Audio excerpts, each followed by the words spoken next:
Hello and welcome back to the channel. Today we're going deep into the intense world of Collateral, a 2004 thriller by Michael Mann. This movie takes us along in a nightmarish journey through shining Los Angeles, where a cab driver becomes the unwilling participant in the dark mission of a hired killer. If you're all for thrill-a-minute activity that showcases star performances, you're sure going to love this. But before we begin, make sure to hit that subscribe button to always keep up to date with our recaps just for you. Now, let's get into the recap of the movie Collateral. We are introduced to Max Durocher, a cab driver looking to start his own limousine service. He drove a cab for the last 12 years but considered this job temporary. Max is proud of his professional attitude. His cab is clean inside. He knows the city pretty well, and he serves his clients with excellence. At the beginning of the film, we see his obsessive routine, cleaning his cab right from the very scratches up to driving precisely the same route every day. One fateful evening, Max picks up Annie, played by Jada Pinkett Smith, a smart and ambitious prosecutor. Cruising along through the city, the conversation between them starts with work and life in LA. Annie is uptight because of a big case she's working on. Max offers her an unflappable escape from the grind. They debate congenially over which route she should take to reach her destination, and it's obvious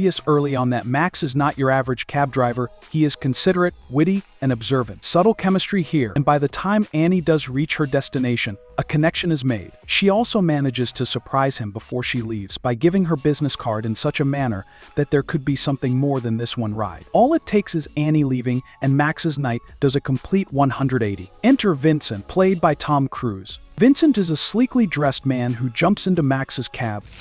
I'll make it 600.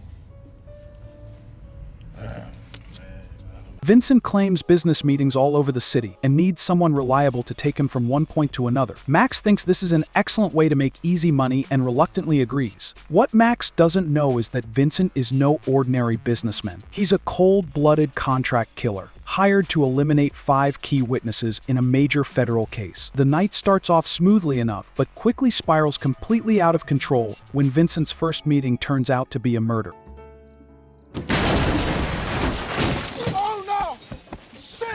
And it dawns on him that he's driving a hitman. Vincent does not freak out, even while Max is panicked. He forces Max to remain his driver, using a number of threats and manipulation to ensure he complies. Vincent's perverse logic is that Max already involves himself, and now pulling out will make matters worse. During this night, Max is pushed to the limits as he's forced to confront his fears and morality, and gets further into Vincent's deadly mission. What really makes Collateral go is the dynamic between Max and Vincent. Vincent is a sociopath, but he is incredibly charismatic and intelligent. He's a man who could justify his brutal actions with cold rationality because it is his job to do so. A man who could switch in a split second from charming to a scary person. Meanwhile, Max is the everyman who finds himself trapped in his worst nightmare, one he didn't see coming. The night wears on. Vincent systematically works his way through his list of targets, with Max as his unwilling accomplice. In a nightclub, a place housing his next victim, Daniel, who is a key witness in the federal case. The nightclub is packed to full capacity, his eyes set on his target. The pulsating music and flashing lights raise the tension in a masterclass of suspense. When the inevitable confrontation occurs, it is brutally efficient. Max finds himself again pondering how he got mixed up in such a deadly game. Much of the night is spent by Max attempting to get away from Vincent. At one point, he even attempts to crash his cab in desperation to be free. But Vincent always seems one step ahead, and Max becomes deeper and deeper embroiled in what indeed is a futile situation. They drive through the empty streets of Los Angeles. It is a turn for the character of Max, understated but powerful, an atmosphere of alienation and threat, which reflects Max's increasingly incarcerated mood. Max has actually spent his whole life in safety language, dreaming about a better future but never taking any step toward making that dream a reality. On the contrary, Vincent is an action-oriented person. He steps up any situation, no matter how sinister or dangerous. Throughout the night, Vincent takes Max up to face his passivity, and even urges him to take charge of his life using violence if need be. In one heavy mood of confrontation, Vincent and Max give way to the young man, shedding his fear and embracing his inner strength. He realizes that if he's going to survive the night, he has to outsmart Vincent and take matters into his own hands. It is a turn for the character of Max, understated but powerful, from a passive observer to an active participant in his own fate, as Max attempts to foil Vincent's attempt to kill Annie, the prosecutor he drove earlier in the night. Cruelly, it would appear that Annie is the last target on Vincent's hit list, and Max must race against time in order to save her. The climax is in a high-rise office building where Vincent and Max have a real confrontation. It doesn't get much higher than this, because finally Max can be nostril to nostril with this maniac killer